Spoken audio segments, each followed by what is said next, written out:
episode 120. My name is Dave Hunt, and I'm joined by Michael Swick. How's it going, Dave? How's it going? I've been punishing myself with video games lately, but ready for this. Got my Starlight Coca-Cola ready. I'm just going to start mentioning Coca-Cola on this podcast frequently and hope they accidentally, maybe they think that they sponsored us. If I say it enough, maybe that'll work. Let me just taste this.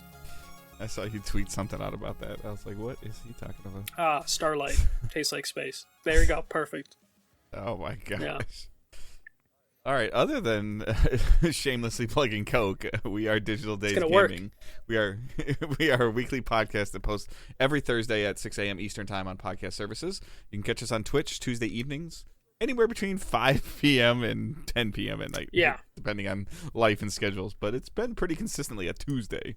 So Tuesday nights on twitch.tv/digitaldaysgaming, where we are a Twitch affiliate. So if you have like Amazon Prime, you can link it with your Twitch account, get some cool free stuff, free games, as also free games, free bundles, benefits for gaming stuff, cosmetics, stuff like that, as well as a free Twitch subscription that you can use on us if you choose, or another streamer. So please, if you have Amazon Prime, don't let them keep the free $2.50 that they give to you. Give it to us. So that'd be helpful. It doesn't auto-renew, so you do need to interact every 30 days or so on Twitch to help us. We don't have to be live for you to subscribe. So if you're listening now and you have it linked and you want to check, you can just open Twitch and search us and just subscribe. We're not live. It's okay. So check that out, as well as considering leaving us a review. It's been a couple months since we got a review, so if anybody could maybe if you haven't left one, or you get tired of me saying this, leave a review, and maybe I won't have to say it as much because there'll be a lot of reviews. Yes. But other than that, everything else that you need to know is linked in the show notes. You can check that stuff out to join the community on Facebook and Discord, follow us on Twitter, Patreon, Teesprings. All that stuff is all linked in the show notes. And we're going to jump into the news.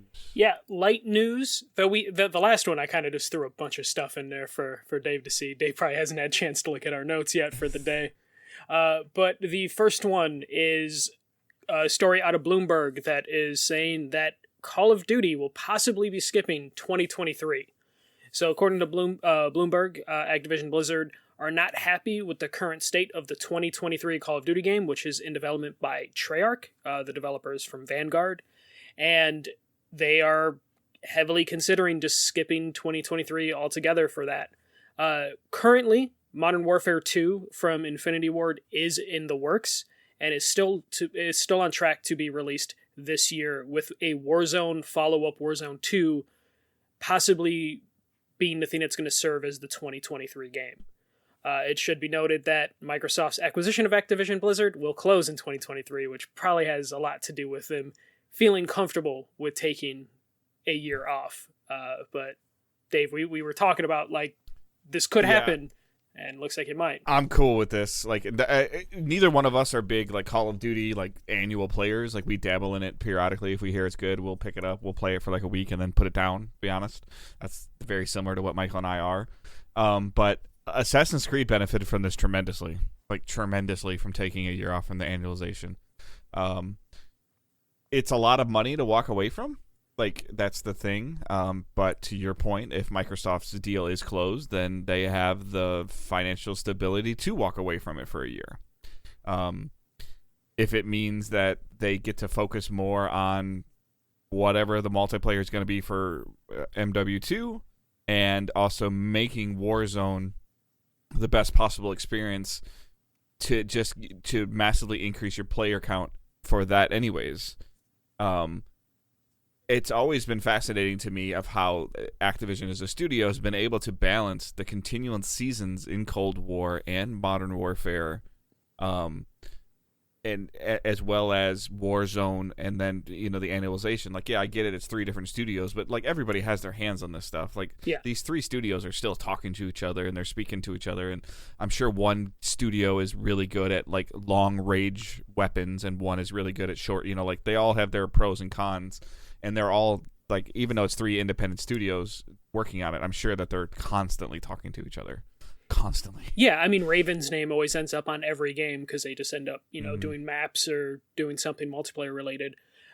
this kind of makes the whole Bobby Kotick interview where he was talking about like looking at the roadmap for the future and being like shit, like, and which is why he then, answered Phil Spencer's call when Phil Spencer was like, "Hey, how about an acquisition?"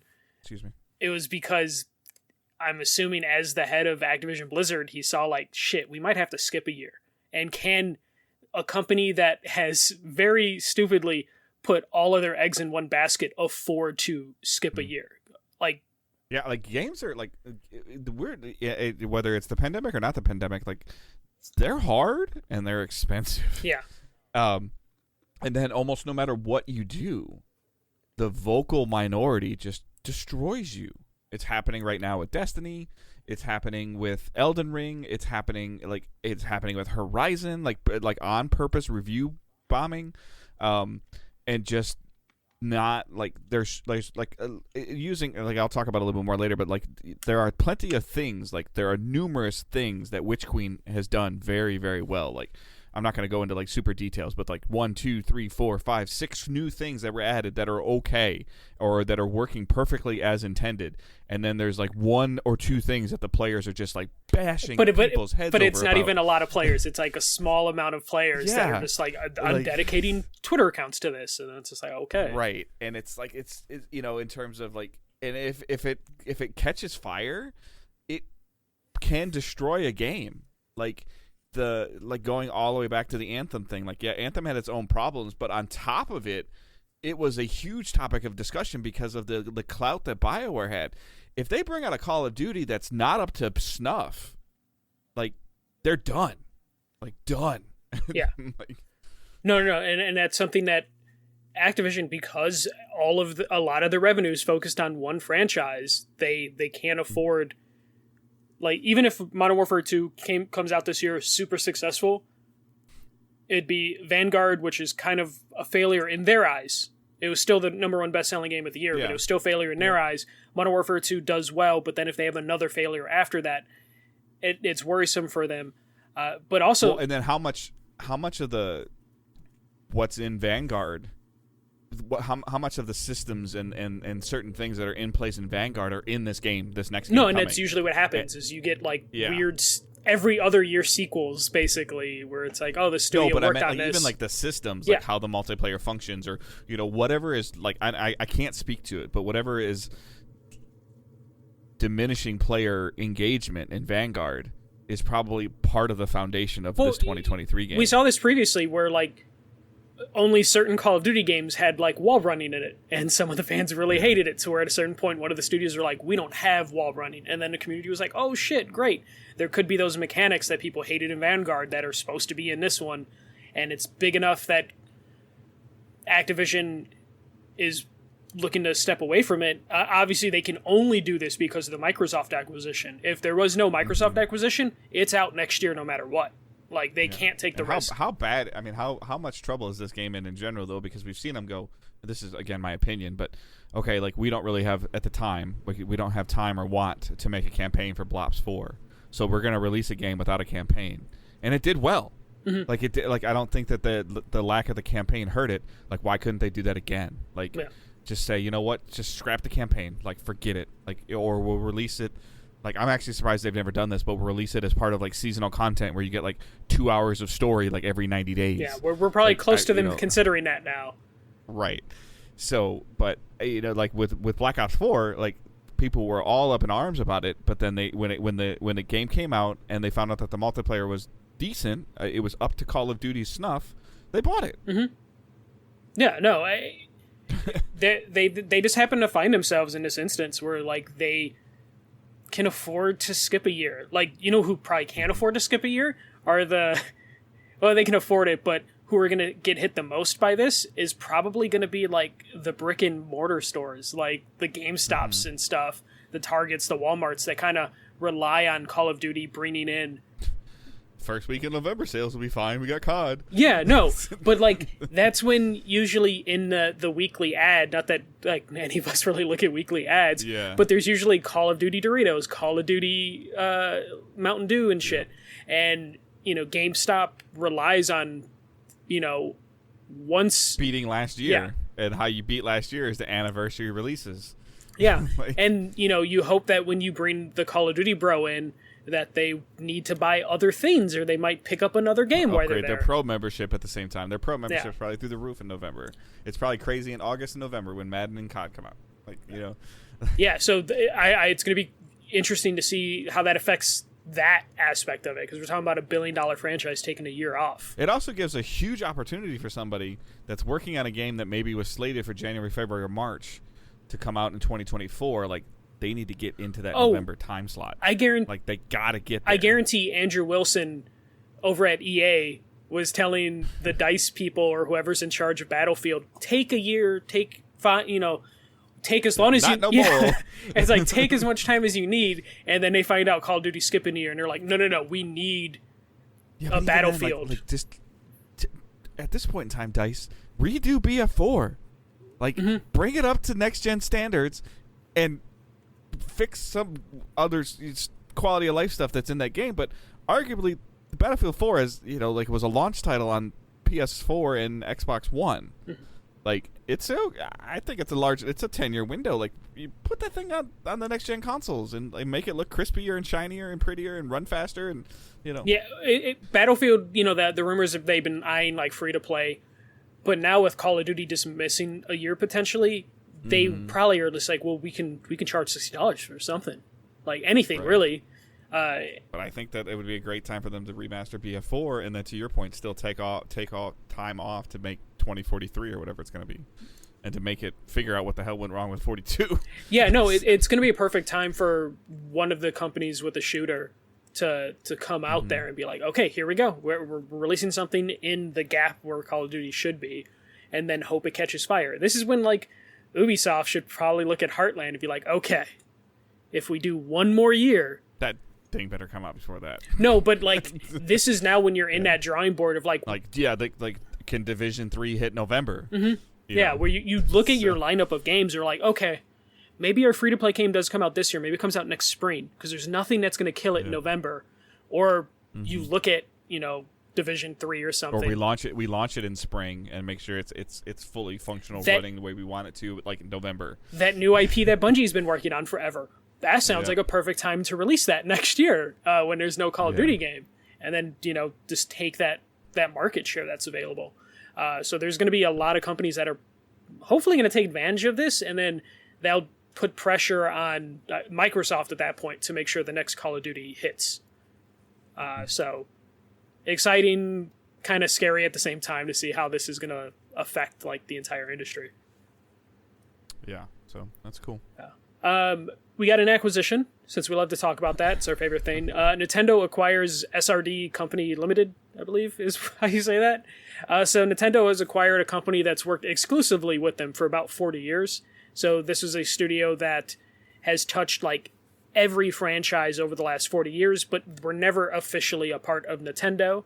The recent stuff they worked on was Game Builder Garage, Ring Fit Adventure, 1-2 Switch, and then again, like they worked on a bunch of other stuff. This is basically lining up with Nintendo's plan to grow their development internally rather than outright acquiring outside talent. So this is kind of like a nice medium in between that, to where they're acquiring someone that they've been partners with for so long. So it's like they're making it official finally. This is kind of like Insomniac going with Sony, of like long working relationship, but it was never an official thing. But Nintendo's getting in on it. Yeah, I mean, securing their Ring Fit team, I'm sure that they're helping, or are already, but we're helping with the Switch Sports, whatever it's called. Yeah. Just because like Ring Fit did really, really well. And lots of people were using it, so like that's cool. Yeah. So we never hear about money, but yeah. But they're probably going to spend a decent amount. There's like 140 people on this staff. The funny thing with this is I wonder if this studio approached Nintendo as opposed to the other way around, in terms of this studio is just like, well, everyone else is being bought, and we've been working on... We only work for you. Yeah, we've only worked for you, but if we tell Tencent or something that like, hey, the people that made a couple different Mario games potentially are available and on the table, So I wonder if Nintendo was like forced into this, or they just wanted to like make sure they acquired, talent that works well within their system. Or somebody was poking around at them already. Mm-hmm. Yeah. And then they went to Nintendo and said, hey, like, just so you know, like, this is happening. And they're like, oh, wait a minute, what? No. Yeah. Like, Nintendo had to be reminded, like, wait, we don't own you already? Shit. Okay, let's just throw, tens of millions of dollars at you, or a couple $100 million at you to secure this. Nintendo, it was interesting. What I was reading up on this is Nintendo, like, literally want to build upon their internal studios. Like, they've been building more office space to like their headquarters just so they can have more developers working internally. So like Nintendo's doing a different approach to expansion compared to everyone else, to where they're just like, no, we're just going to hire people and from the ground up build them up into the perfect Nintendo employee, as opposed to just acquiring a studio that might work with them. Less controversy too, because was it Mercury Stream, the Metroid Dread studio? People are like, oh, they should acquire them, but there's been enough like workplace crunch issues over at that studio that Nintendo probably would want to stay away from making them an official Nintendo studio. So Nintendo doing what they can to bolster like their portfolio. Yeah, their portfolio, their roster of game developers. But let's move on to this just like crazy chunk of video game, TV show, and movie news that have just hit within the last week or two. So, as you're aware, we talked about it last week, and also Patreon, Dave and Angela talked about it. Uncharted was the #1 movie in the US for the second week in a row. It has made $226 million worldwide on a budget of $90 to $120 million. So there haven't been official talks about it, but I'm assuming this means this is now going to be a franchise. Well, they've been referring to it as a franchise. They're talking about the Uncharted franchise. They're not just saying the Uncharted movie. Yeah. But there is a whole bunch of stuff. Like Holland's been saying that he wants to take a break from acting in general.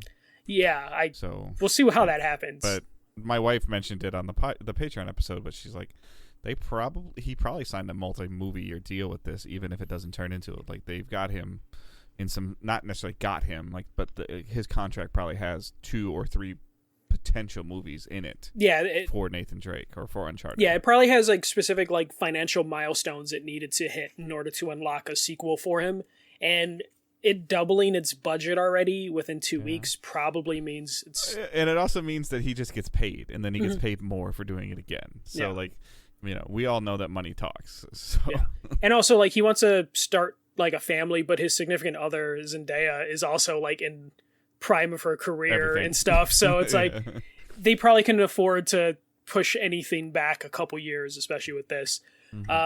So I don't think this is related to the avalanche of movie and TV show news, but I'm guessing seeing a video game movie top the charts 2 weeks in a row has put a lot of pressure for people to just grab whatever they can for adaptations.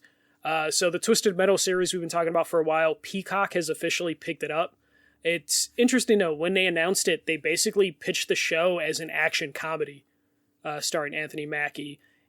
We didn't have any genre for it specifically, but based on Twisted Metal, I think me and Dave were kind of expecting it to be a little dark, maybe, or something, but hearing that it's being pitched as a comedy series kind of makes me a little bit more interested. Anthony Mackie, remind me. Falcon. What I would know him from? Okay, that's what I thought. Yeah.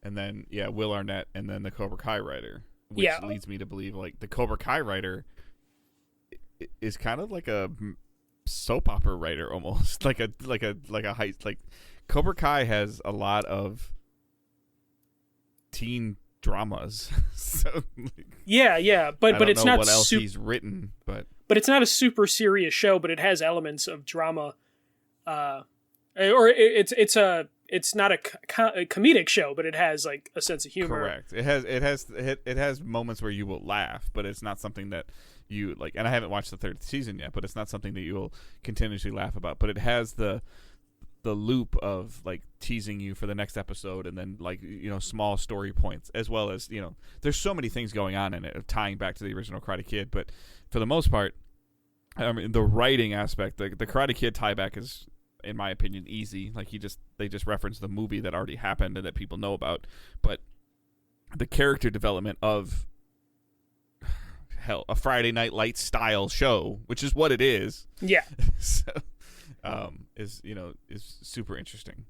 Yeah, like Will Arnett aspect of it also like makes sense for the comedy reasons. Will Arnett, he's the voice of Lego Batman, if that helps you, Dave. Mm-hmm. No, I know. Okay. His name I remember. Okay, yeah, because I'm a visual person, though. Okay, that's why I immediately thought of something that you you would have recognized his voice. But yeah, like I still don't know what to expect from this show, but hearing that they're looking at like the comedic aspects of the franchise, because it is a silly idea. I mean, it's like people throwing weapons on cars, and there's a killer ice cream truck driver. So, what was the movie that like? It's older, I know that, but wasn't it like a Demolition Derby movie that had like a Max Payne? Like, there's a couple like that. It's a movie. It was originally a movie in the 70s, and then they remade it in like the 2000s. There's actually a TV show too, about basically driving. But it had like country. The over the top cars and like the big spikes, the cars with like spikes sticking out of the tires and everything. I can't remember what it is, but I know exactly. It was like a mid 2000s movies. And it had that, I hate to say it like this, but it had that brown, grainy, like lighting look to it all the time. Like everything was always in like the, the color palette was just like dirt. Yeah. For the most part. Yeah. Tan. All tan. Yeah. That, I'm a little interested more in the Twisted Metal series than I was before hearing it. I've never played the game, so like I would probably watch this show and be like, what the hell is going on? And I guess if there's enough comedy to it to where it wants me to like see what happens next, like I might continue watching it, but I don't know anything. Nor is there really any backstory to these characters that they could be referencing. Yeah, no, like, there is. What's Sweet Tooth's origin story? No, but that's literally, if you play the games, that's all they give you is backstory for individual characters, and then you go in this competition. The main story for the games. Angela's saying it was Mad Max Fury Road. So the main story is there's a guy named Calypso. He makes a competition to where people have to kill each other with vehicles, and the winner gets their wish granted because he's like a powerful being. And then you just have a bunch of people with personalities that match their cars. It's really stupid. If you look at the old cutscenes, like the PS1, PS2 stuff, it's very cheesy and corny. It isn't until they get to Black that it kind of gets a little edgelordy, like dark and gritty, but still stupid because of the premise. So it's changed over time from being like cheesy to like kind of dark but still cheesy. So there's a lot they can do with this because there's not much to work with. They can just take it wherever they want, and as long as they have an ice cream truck clown, they nailed it. They're fine. They're fine. All right, to continue this, HBO exec said The Last of Us won't be premiering until 2023. Because the show is still in production and still shooting episodes, though they have completed a few episodes that they've seen, but because they're an exec, we can't take their word for on if they were like good or not. But 2023, which probably means the remake or factions will probably be even longer waits, because I'm assuming you'd want to line those two games up with the TV show at a certain point. Yeah, I mean. Sure. When I see a real trailer for this show, I'll be interested. Yeah. Amazon has also signed first look deals with Disco Elysium, Life is Strange, and It Takes Two for TV show adaptations. I know, Dave, you liked It Takes Two. Do you think that could be a TV show? Because like Life is Strange totally makes sense. It was already an episodic game. Disco Elysium is like a detective story about people with problems, so that works.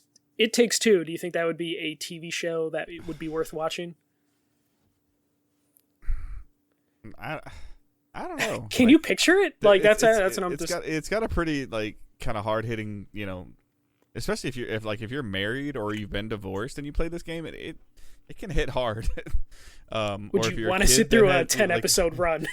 Yeah, so I mean, I think of the three that are mentioned here, it's probably the easiest to make as a television show because of like the art style and like just using the same, like talking to him about getting the assets and putting them into like a motion picture format, I guess. Like, I'm not sure how fast that happens from a video game, but the assets are there, and like, here's the animation engine we use, like, so, but if they tried to do like a real life adaptation of it, I think that'd be hard, just because of like some of the over the top nature of like what's going on, and at its core, it's like a cooperative game, so that's even harder, I think. So. Yeah, that was the one that I would think, like, if they do with people live action, that would be the hardest because of where you kind of go in that game. But like Life is Strange, I feel like that would be just the easiest adaptation to do with people, because it's just like, I'm sure there's more storytelling to do in that universe too. Yeah, if they want to drag it out or make it an anthology where each season is a different group of people, they could totally get away with that. Speaking of Amazon has finally cast someone in their Fallout TV show. They cast Walter Goggins. He's from Justified and The Righteous Gemstones. Really good actor. They did not say what role he's going to play, but at least it's showing that they're getting like a top tier TV actor to be in this TV show. But we have no idea when to expect this Fallout TV show. This also would probably work as an anthology where each season you spend on a different vault as opposed to following one specific character. But we'll see where that goes, because there's like 5 or 6 Fallout games that they can work with in terms of telling a story. So we'll see how that goes. And then the last bit of TV news, the Halo series has been renewed for season 2 ahead of its season 1 premiere from Paramount Plus. So I guess the Halo show must be good enough that they're willing to double down and do another season. Kind of risky. How do they know? Like, yeah, how do they know? I mean, unless they're seeing an increase in subscriptions from the announcement of the Halo show. Yeah, like, they must have the focused. Only thing I can think. Yeah, or they I know focus it had some tested huge it advertisement. Yeah, I mean, I know they had some huge advertisements, like during the Super Bowl. Like there were, or during like AFC or NFC Championship, they were showing like the trailer, whichever one was on CBS, because it's Paramount, right?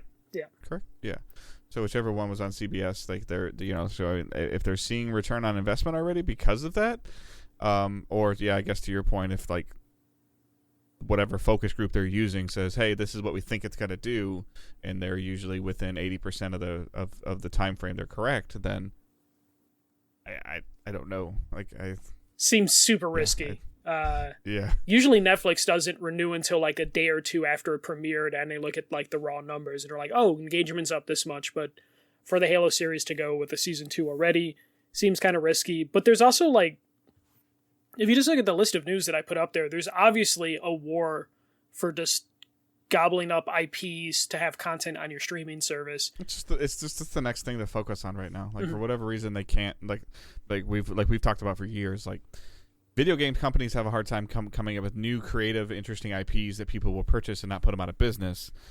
Television is also having the same problem with coming out with something new and creative and cool. So like, now how do they get more people to engage with their services? Oh, let's try the video game hook. Like, it used to be, let's try the sports hook for a while, and that was working, but then it plateaued. And let's try the, I don't even know what it is. Let's try the Monday night sitcom show, or let's try the Monday night medical crime drama, And now it's like, okay, like, let's go after this, like, whether, especially with Amazon, like, maybe they're seeing crazy engagement with their Twitch data on certain things, and they're like, hey, like, like, this is happening. Like, this is probably something you don't follow as much either, but like, I didn't realize this. Like, Amazon has an NFL contract next year, like an exclusive NFL contract for like Thursday nights, and there's a war of talking heads right now. Like, Troy Aikman's a free, like his contract was up. Al Michaels, like, all this stuff is going on, and they were trying to get the Rams head coach Sean McVay, and they were going to give him like 5 years, $100 million to be on on television on Twitch. Yeah, there's a crazy content war right now, which makes me think, like, I know it's not totally realistic, but there's a chance Paramount Plus executives were in the bids for Life is Strange, It Takes Two, Fallout, and Last of Us, and they lost out on all of those, and they're just like, shit, okay, renew Halo for a second season. Right. Like, because they missed out on all this stuff. Because it seems like we're even hearing, Kenna has a deal, right? Kenna Bridge of Spirits. I feel like they announced like they had a deal kind of around development. There was a game that came out recently that Yeah, they were already talking about the Destiny aspect of it as well, of like all the like the comic book lore and the like telling different stories of like what they want to do, like a movie or a TV show. And then to your point, all this stuff is happening, and Sony is sitting over there going, like Angela and I talked about on the Patreon episode, like the movie was in development hell. Like Uncharted. You were constantly every couple months saying different director, different casting change, different, and then it comes out, and it's fine. Yeah. And not only is it fine, it's not like it's not going to win an Emmy or a Golden Globe or any of that stuff or like a film award, but it's making a hell of a lot of money. Yeah, in January t's, and not even a summer release. I'll be really curious to see what the Batman does this weekend that's out. Like, and that's, like, is the Batman gonna beat Uncharted? Like, that's interesting because that's a valid debate right now. No, I don't think so at all. Batman just alone will kill Uncharted. I hope it does, but I'm saying, like, if it doesn't, like, that's scary. Yeah, I mean, so I think Batman is Batman. Don't get me wrong. Like, it's probably gonna just pound it and kick it and punt it. But if for some reason Batman struggles, and Uncharted is like the thing that continues to be in the top 3 of the box office, like 2, 3, 4, 5 weeks after launch, like you're gonna see more of this stuff. Yeah, well, I think Uncharted should be fine competition-wise. Like, Batman will kill it because I think Uncharted, its first week, made about $40 million. Its second week made about $20 million, $26 million. So Batman will definitely... Batman will definitely easily top the Uncharted numbers for this month. But, like, Uncharted will be probably number 2 for the next couple weeks until, mid-March or April. Unless Spider-Man has another resurgence coming out, because right now I think Uncharted's 1 and then Spider-Man's number 3, so Tom Holland's 1 and 3 in the U.S. box office. But Uncharted has a possibility of sticking around in the top 10 for several weeks, which is something I don't think many people expected. I don't think anyone expected it to be number 1 2 weeks in a row, at least. I think people expected this thing to be like on some type of streaming service by Memorial Day. Yeah, and now they can probably hang on to it a little bit longer because competition's Batman is... Or they're going to sell to a streaming service and get paid twice or 3 times what they were going to get paid. Yeah, which is what Sony's been kind of thriving off of the last... throughout the pandemic. While everyone's in these content wars, Sony's just been selling movies individually to, like, Apple and HBO. So... Sony's looking really good, and that's part of the reason. That's part of what they pitched Bungie when they acquired them. Is like, hey, movies, TV shows, we got that covered, and Bungie was super excited about that. So, well, and it's like they're not attached to something like a Netflix deal. Okay, you're attached to Netflix. An Amazon deal, you're attached to Amazon. Sony's kind of like this big independent. They can, what? Yeah, we're not getting enough bids of what we really want. We'll just produce it ourselves. Mm-hmm. Like, oh, okay, now you came with a real bid. Okay, you can have it. And they win both ways. Yeah. No, they work because they don't have a streaming service to stick it to. They don't have an exclusive contract with Hulu or Netflix or HBO Max. It's just like, okay, all right, so we're thinking about putting Uncharted on a streaming service. Why don't you guys put some numbers on a board? Yeah. They're in the power right now, and they also have a pretty big catalog of games that they can work with. I'm guessing Bungie is probably, especially after Sony walks away from Uncharted being number 1 the last 2 weeks, I'm sure Sony Pictures is going to go to Sony Studio or PlayStation Studios and be like, what else you got? Give us more. And then I'm sure there's a hierarchy of like, okay, yeah, so we got this God of War thing. It'll be a really good TV show. Bungie has some ideas, and then they just have like a full list of stuff. I mean, we haven't even gotten into like, I'm sure Sony regrets doing the Ratchet and Clank movie a couple years ago because now we're in a point where they could probably really do a Ratchet and Clank movie and it'll be really successful. So maybe we'll get a Sly Cooper thing sooner or later, and kind of like walk away from Ratchet and Clank, give a little more breathing room between Ratchet and Clank movie attempts. But yeah, we're probably going to see way more news about this, especially that Mario movie's coming out this year, and that's going to be huge. It's just with the voice actors. Yeah, as much as it's questionable with their big names. Here's the deal: like, I'm gonna go see it. Yeah, I'm gonna go see it too. And Owen's gonna probably go with me. There's already rumors that they're gonna just immediately start making a Donkey Kong movie. So get ready for a solo Seth Rogen Donkey Kong movie. So we're gonna get we're gonna get so many video game adaptations. It's gonna be bad. It's gonna be so well, bad. apparently the Uncharted director wants to do Jack and Dexter. Jack and Daxter. Tom Holland wants to do it as well. So maybe Tom Holland can voice Daxter. I don't know if he can voice Jack, but we'll see what happens with that. Yeah. But that's all I got for news. All right. So far nothing delayed. Part of the reason I think that like news is super late as it is right now is because everybody's playing video games this month. Between like Dying Light and Horizon and Elden Ring and Destiny and something else is coming out too. Either out or is what's the other Amazon's game that came out on Lost Ark? Yeah. And like that's just killing things too. So it's or killing numbers, and so there's a lot of stuff to play. So. But nothing has been delayed either because everybody's playing games. They'll delay it after they stop playing their games. So what we're playing and watching. All right. Obviously, it's Witch Queen for me. Destiny 2 Witch Queen. And I'm not the only one that's saying this, but this is probably the best campaign that Bungie has ever done. Yeah, I've been from an outside perspective. Saying it better than Halo. Yeah. I've seen the least amount of complaints from this expansion. Yeah. And people saying this is the best expansion since like Destiny 1 expansion era. Yeah, Taken King. Yeah, Taken King. It's probably very highly close to the best first-person shooter campaign.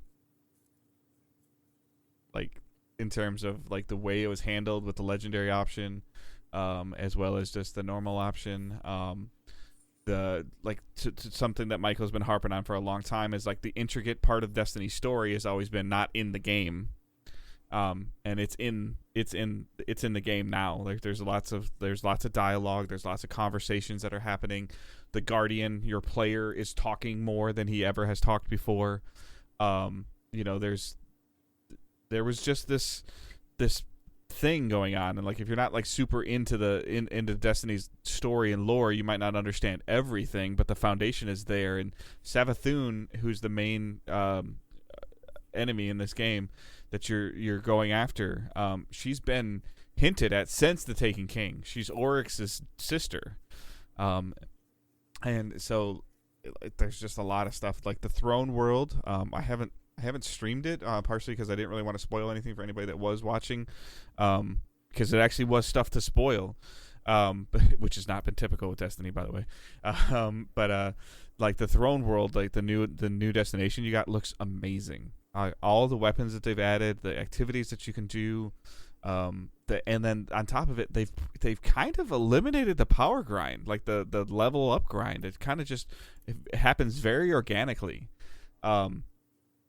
To where like I'm pretty much at max base power after a week, and some people are like, well, that's kind of sucky. Like, yes, first of all, let's clear something up. I played it a shit ton.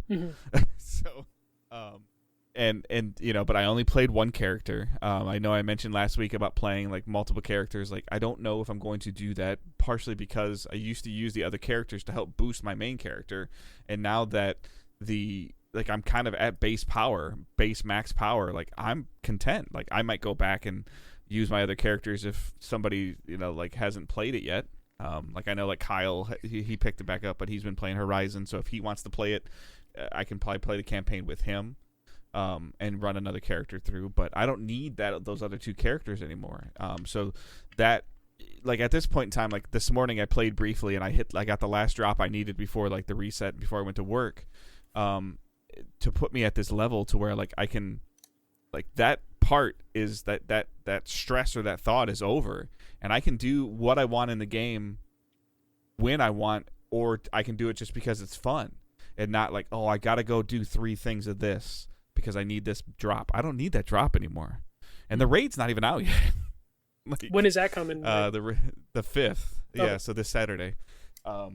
So and then on top of it, like, some of the stuff that they changed all the void, like the void purple subclasses in the game, to where there's different things and you're kind of messing with those, and seeing all the content creators bring builds out and how ways to get weapons, and like, just this is the time when Destiny's like kind of at its coolest and most fun because so many people are messing with and doing things. Are they going to walk away in a month or 6 weeks? Probably. Will they be back at the beginning of the next season? Probably.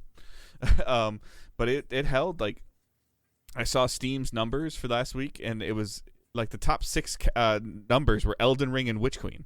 Mm-hmm. Like different versions of Witch Queen, different versions of Elden Ring. So like I don't know the concurrent player base number, but it's good. If you're on the fence about it or not thinking, and you're worried about getting into Destiny like at all, or if you've obviously you've heard me talk about it for years, and you're like, hey, I'm thinking about checking it out. This is the easiest entry point level that they have ever given in this game. Like, period. It's still a super confusing game. You'll still feel overwhelmed, and you'll still need somebody to kind of show you and help you with certain things. But to play the game and to play the campaign, and if you logged in or if you bought the Witch Queen just to play the campaign and you walk away, you're getting more than $40 worth of content, and then there's so much more that's there. So, I don't really want to bore anybody else with like massive details.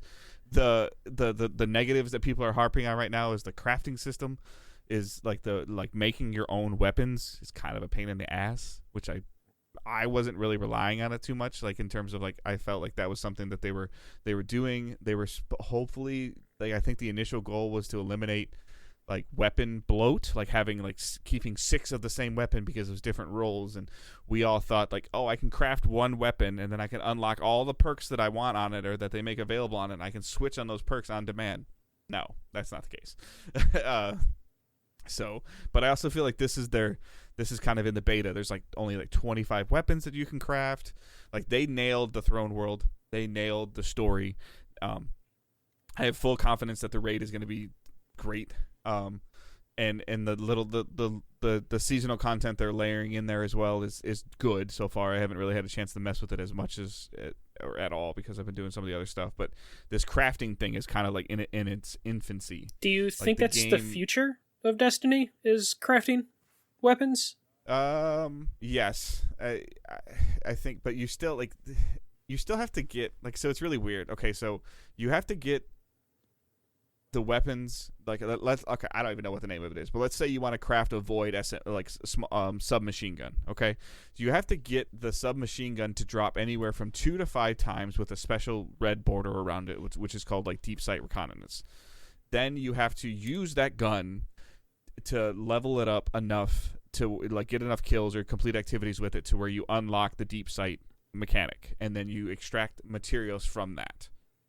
Okay, and then you have to do that. Typically, like I said, you have to get another one to drop anywhere from 2 to 5 times and do that to get the pattern they unlocked. Went full MMO with this. Yeah. Once the pattern is unlocked, you can then craft it. But then in order to get other deeper perks, like better perks within the gun, you have to level your crafted gun up to like a level 7 or a level 10 or level 12, so which means you have to use it, get kills, complete activities, level it up to 5, level it up to 8, level it up to 7 or 10. There's a time commitment to it of keeping you playing the game and keeping that weapon equipped, and then you can then you can get your like really great tiered. It's still under your really great tier weapon. It's still under Bungie's control because they're controlling which perks are on which weapon. Like, you can't just make the ultimate weapon like I can't make my submachine gun shoot rockets. Mm-hmm. But there are like, and then there's enhanced traits and enhanced perks that they're doing. There's huge commitment there, and there's also, like you said, like the MMO style of it. Like, when you craft the weapon, your weapon on your screen has a born on date. Like, it tells you the day you crafted it. Tells you how many things you've killed with it. So what they're level finally you have of it. living up to that thing when they pitched Destiny 1 of like, you have a story behind like, this gun. This is my gun. I've had this gun for 7 months. I have 7,000 kills on it. I made it on December 12th. 8 years to kind of accomplish that goal. But it's only within that realm. There's only currently like 22 weapons, 22 or 25 weapons you can do that with. It's like 1 auto rifle, 2 rocket launchers, 2 pulse rifles. And then the other thing, they added the glaive, which is like a sword, a projectile sword that also like you can just beat the hell out of stuff with. Like, so there's a guy in the clan that he's just glaives everything. Mm-hmm. So, but no, I mean, like, it's great. And again, the best part of Destiny is like seeing the like I always have this group of whatever 15 or 20 people that are regularly playing the game. maybe 12 to 17. I don't even know what it is. But to see like my friends list have like multiple pages of people, or to see people playing that haven't played in a year, like, yeah, okay, like, and it's okay to walk away. Like, have fun, play your games, do what you want to do. It's there, and it's always going to be there. So, but it's good. So has there been anything else, or has Destiny 2 been killing I've been watching Kim's Convenience. I had, like I said, I had Tuesday and Wednesday off. That was a lot of Destiny. Then I worked Thursday, Friday, Saturday, and then I was off on Sunday. So yeah, not a whole lot, just Destiny. So all right, for me, the week started with some Dying Light 2. Still getting into that. It's a pretty enjoyable game, but it is one of those massive open games where you look at your map and you're almost overwhelmed with all the different things that you could do on that map, and it's pretty polished on PC. Like, it's still got those like open world bugs that you see. I don't know about the console versions. I know there have been some problems with it, but Dying Light 2 is a competent open world zombie game where there's a bunch of stuff for you to explore. There's a lot of zombies to kill, and there's just a ton of stuff to do. That's a ton of content, and there's plenty of people in the community who have been playing that game for a lot. Yeah. And it gets kind of overwhelming, especially because I look at the map. And then I'm getting the opposite experience in terms of open world design with the game that the hype just got to me, which is Elden Ring. Like, after hearing the reviews, I was just like, okay, I need to try this out. And Elden Ring, big open world, a map that is, you see visually when you're walking around the world, you see there's a ton of stuff you can go to. There's enemies and like little nooks and crannies, but when you pull up the minimap, nothing. There's like, the game tells you absolutely nothing, and it is a truly open world game. In terms of, once you get out of like you open the doors to the big area and the first boss kills you like it's supposed to in every Souls game, you could just go anywhere. And it's a gorgeous game to look at. And the fact that you can stumble into some bosses that you probably shouldn't, and the game gives you absolutely no direction on where you should go. Typically the Souls games have been somewhat linear, right? Yeah, you've always kind of, like, they've always... Point A, point B, point C, point D. Yeah, like, they get a little open with the Dark Souls games, but it's like a hub world, where it's like you have a center that you always go to, and then you branch off into different areas. This one, it's just... like bicycle wheel it or whatever. Yeah, this one is just like, all right, we're done explaining things to you. Go... Do you want to go to those mountains? Cool, there. Here's how you jump. Here's how you punch. Okay, walk out the door. Yeah. And it gets to those parts where you're just like, okay, I have no idea what any of the mechanics are. The game kind of explains somehow how the menus work, but in terms of like what you're supposed to do and what direction you should go in, the game is just like, no, this is an open world experience. Go where you want to go. If you get in trouble, tough shit. So this is everybody that's like, I want video games to stop holding my hand. Okay, well, we're going to fully let go and just let you go. Wait. Yeah, it's the thing that, like, I remember people complaining about Breath of the Wild, because Breath of the Wild was very much like you could fuck around and... Tutorial hand-holding, yeah. Yeah, where you can fuck around and you're just like, oh, I met the third boss, the first boss I, interacted with, or, you can just stumble into things that you probably aren't ready for, and Elden Ring is that experience, but it's also a From Software game, so everything is...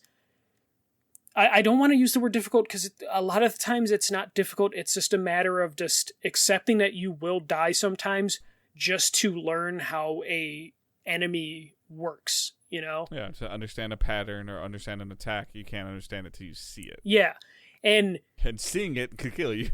Yeah. It will kill you.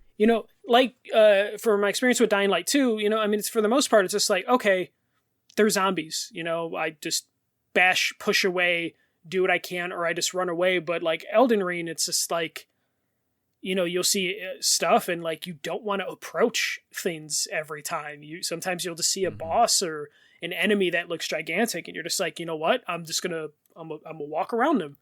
Because I don't know if I should face them yet. I have no idea how I'm going to get new armor just yet. Like, you're just like, I'm kind of just wandering around, and if I see someone and t-shirt and shorts and a flip-flop, I need a helmet. Yeah, no, and there's been some times where I'm just like, shit, I think there's those people by the campfire, they're probably bad guys, and I'm like sneaking around them, getting ready to kill them, and it's like, oh no, those are NPCs that are like friendly and are gonna like sell stuff to me. Let me talk to them. Thank God I didn't kill them, because then I would be screwed. Can you kill them? If it's like any other Dark Souls game, yes, you can kill important NPCs, and then you kind of work yourself into a corner. Everybody's like the feedback I've been seeing too is everybody's saying that this is like the most approachable Souls game. It is and it isn't. Like honestly, like it's I don't know if it's most approachable at a certain point. It seems like it because it's open world, so previous like From Software games, because of the linearity of it, you kind of have to just work your way through stuff. Like in previous Souls games, you have to beat this boss to move the game forward. In this one, it's just like since it's open, it's just do what you want. Like, do you want to move forward, but this boss is in your way? I don't know, maybe find a different angle around the situation and then move from there. So it's a little bit more dense in terms of the lack of explaining is just how From Software does stuff, but like the openness of it, kind of get what you want from it. But I'm enjoying right now in my first, couple hours of just like avoiding conflict and just exploring the world, trying to open up what I can on the map, because there's like different little. This is how this is a 500-hour game though. Yeah, because you want to, play it safe, or at least for me. And a couple of my friends that are like deep into Dark Souls and Demon Souls, that's the Souls games, that's how they're kind of playing this one too, just because there isn't a lot that's explained in this, and it does feel like a different experience if you're used to those, games from Software, because it kind of changes everything. I will say, like, I'm playing on PS5.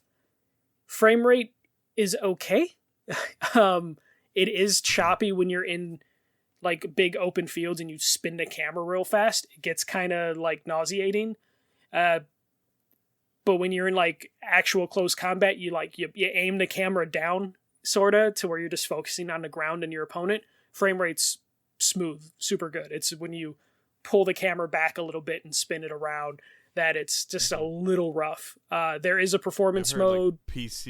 I've heard like PC's having some major issues. PC's like super busted right now. So like I think the PlayStation version is the best one to play right now.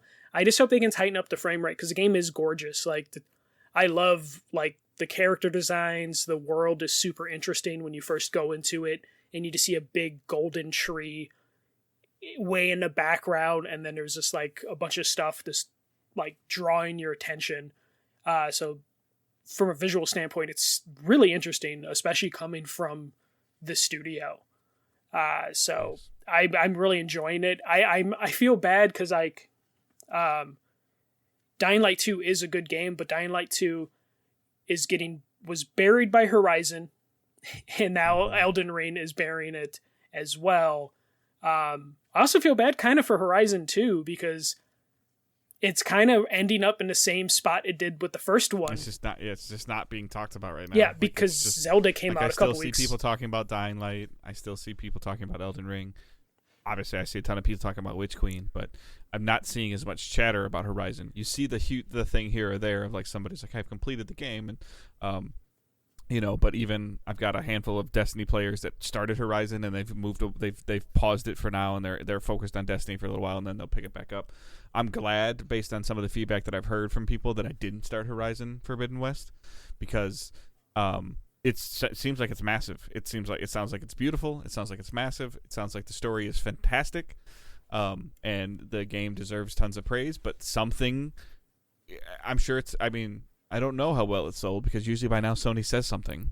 I think it sold pretty well. I imagine because the first Horizon sold 20 million copies eventually. Yeah. So I'm assuming Horizon's fine, but in terms of like the amount of people now talking about Elden Ring that were either talking about getting Horizon or had started Horizon seems to have completely shifted, to where Horizon Well, and then let's be honest and be truthful when we're talking about this, whether the PC is having some issues and stuff like that, but you're talking about a console exclusive game versus Elden Ring. It's not everything. Mm-hmm. Yeah.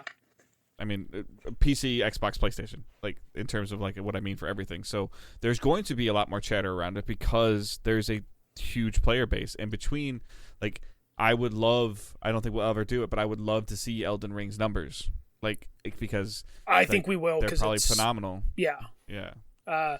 It's a matter of what we see Horizon's crazy. numbers. People can make projections on them because of Steam concurrent players, and then kind of even be tentative about that. I think you can see Xbox players too, like in terms of like engagement.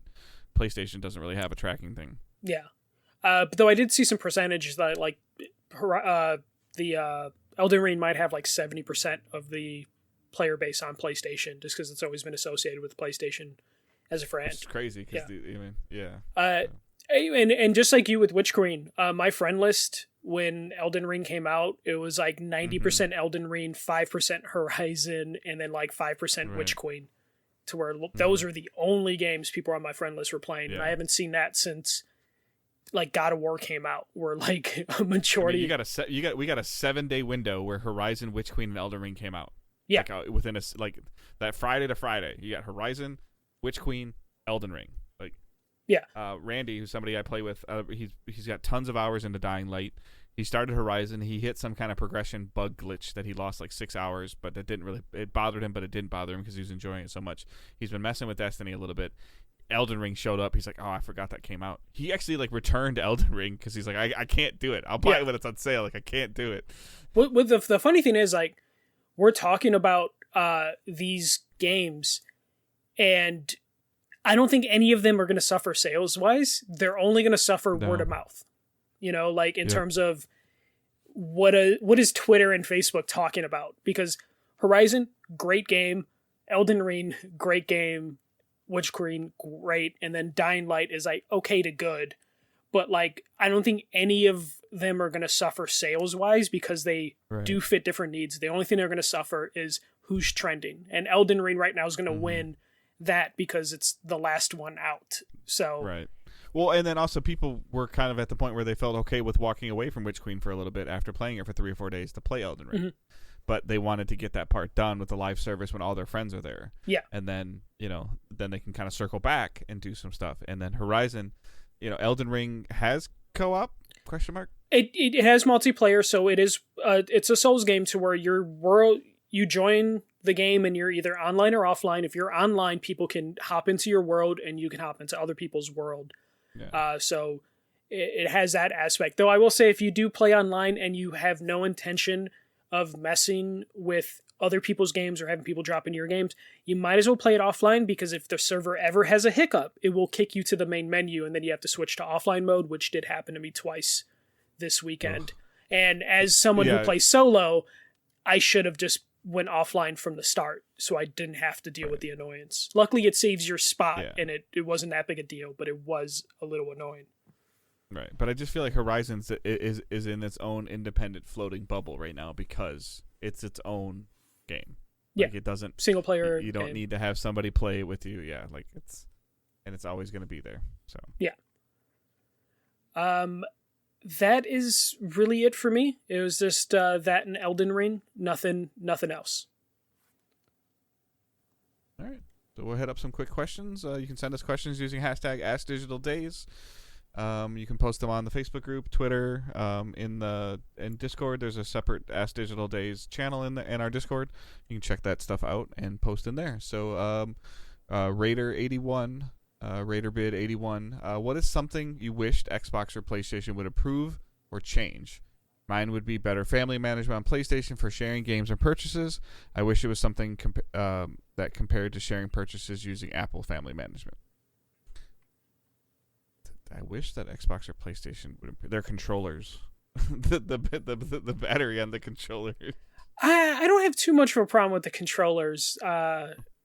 Too much. Like the DualSense, like once you knock the light down to dim and you just put the rumble to standard, they're okay for the DualSense. Yeah, I don't like that Xbox still takes batteries. Yeah, I did buy the battery pack though. That works pretty well though. I did too. I can't, like, off the top of my head, I can't really think of anything. Like the family management thing. I don't have a huge problem with it. Jonathan, my oldest son, and I use it to game share. That's just like dominant console, or what's it called, primary console. That's a little bit of finagling with that with two systems. I know you can't do it more than two. I do find it frustrating, I guess, like from a PlayStation standpoint. I agree with you. Like, Angela can't like make an account and sign in and play a game that I own on the console, like with her own ID and earn her own stuff, or like not mess with the file. Like it seems to like lock it out or do something, because I think it's because I have two different files because of what I'm doing with Jonathan. Oh yeah. Where it's like where I'm not, my console's not the primary console. Yeah. Like the console's in, so like that's a little. If you can have multiple primaries, that would be nice. If you can have like two or something. Yeah. So, but in terms of like the Xbox thing, now that I own two Xboxes, because I'm 90% sure that Jonathan, he doesn't have it with him, but we were looking it up. Like, my Game Pass subscription will just work on his Series S as well, as long as my Xbox sign-in is considered is always active on the system. Mm-hmm. So like they seem to handle that a little bit better. But to be fair, Microsoft has been trying to be better at everything just to catch up. Yeah. So they have to be a little more user-friendly. For me, on a PlayStation, I still think the PS5 store is terrible. Like, I know they want you to use the mobile app, but I just kind of want to sometimes look on the console. I think they desperately need to fix the PlayStation store, because I feel like it makes you not want to buy things. And I'm sure there is a lot of people that don't have the PlayStation app on their phone. I've definitely looked at the PlayStation app on my phone because I'm running out of space, because I'm a crazy person who has too much stuff on their phone, to where I look at the PlayStation app and like, maybe I uninstall this, but it's like the only way for me to interact with the store, because I can't do it on a console without getting frustrated. But I think that's really the only thing on PlayStation. And on Xbox, I have a very specific problem. You can only do HDR at 4K. You can't do HDR if you're playing like 1440p or if you're on a 1080 monitor. Like, I don't have a 4K HDR monitor. I have a monitor that does HDR, but at a different resolution that isn't 4K, and the Xbox will only give you 4K, or will only give you HDR if your resolution is set is going to a 4K resolution. You essentially can't play in HDR because your monitor doesn't support 4K. Yes, yeah, which sucks. And so my monitor does have built-in HDR, like light checkerboard. Yeah. It has the ability to like mimic HDR, but it's not going to be as good as native HDR. It's just frustrating. I wish they can set that out. Especially a lot of games run at 1440p on Xbox, so it would be silly for it not to do that. Mm-hmm. The PS5 has no problem detecting that my monitor does HDR, but like that's on my TV. My Xbox is on my monitor, so I wish they would figure that. It's a very specific problem that affects me, but it has me looking at 4K HDR monitors now. I think that they just feel like if you have a monitor like that, you'd just be playing on PC, right? Like, I think that's their thought. Yeah, or I think they built it mostly for TVs, and they're just like, well, every TV's 4K now, as opposed to... And they built it mostly for TVs because they have the Microsoft Store on PC. Yeah, and then for me, it's just like, well, I'm using it at a desk on a monitor, and I found a monitor that I really like that happens to be 1080p and HDR, so I'm screwed. So that's annoying. That's what I would fix. All right, Justin Duncan writes, what mobile game consumed a lot of your time now or in your past? Mine was The Simpsons Tapped Out. I don't engage with mobile games that much or at all. And the ones that I probably would be are the ones that you just shake your head. Like, I'd like immediately comes to head is like Farkle and Flappy Bird. Oh, wow. Yeah. Yeah. I don't know what the first one is, but I know what the Flappy Bird is. Farkle is like a dice Yahtzee game. Oh, okay. For me, Marvel Puzzle Quest, I feel like I played that for years. It's just like a match game, but it has Marvel heroes and you unlock different heroes for it. I played that religiously for probably like 3 years, to where like every week I was making sure to like unlock the latest hero or the latest comic with how they did stuff. Threes was a game that I played a lot, and that's also just like a math puzzle game. And then there was a zombie game, which I forget the name of. I'm trying to like frantically look it up now, but it's like several years old, and I can't find it in my Google Play Store account. But it was just basically, it was an overview of a town, and then you basically build fortresses to... Oh, like a tower defense tiles thing? To where you're just trying to build up your defenses for your town, and then you would send people out to different areas of the map so they can get resources and recruit people. I was super addicted to that. But that's one of those games, once you beat it once or twice, you kind of are done with it. I know they did release sequels to that game, but they never did anything for me like the original. And then Game Dev Story.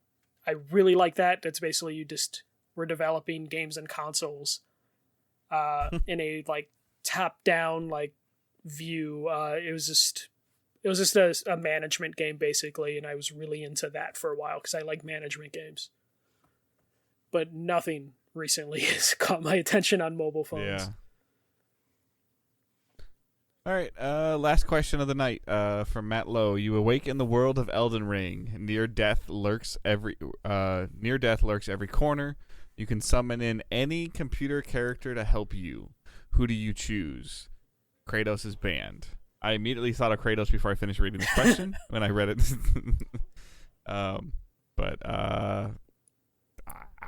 Banning Kratos like takes a lot of first options. Give me my Destiny Guardian then. He can do a whole bunch of other stuff. Give me my Guardian. Does your Guardian rely on melee weapons? Because that would be an issue if... No, he doesn't have to. Okay, because like... I can make him. I can make a build where he doesn't. Okay, so. Yeah, because eventually he'll run out of bullets if we're talking about being transported to the Elden Ring world. Yeah. I think I would go Naruto. Since you banned Kratos, I'm going to go with Lady Kratos from Heavenly Sword. Because she's a badass, has a gigantic sword that has kind of a chain on it. So there you go. There's your Kratos aspect. So I would go Naruto, and her world kind of fits with Elden Ring a little bit. Give me the 4 horsemen from Darksiders. There you go. That would probably they're probably in the game, to be honest. They'd be so at ease there. So yeah, you'll go. Is there a specific horseman you would want? I'm the first one. His name is completely skipping my brain right now, but I don't even know why. But like, yeah. So you got a horseman. I got Naruto. Think we're good because you wouldn't want like a Nathan Drake or anything like that because that dude brings. Well, he just regens health automatically, so it's fine. But he brings horrible luck. Like he has the best worst luck in the world, so he would be a nightmare. But I think Naruto could protect me enough. I would hope so. Did Cat die in Heavenly Sword? Death.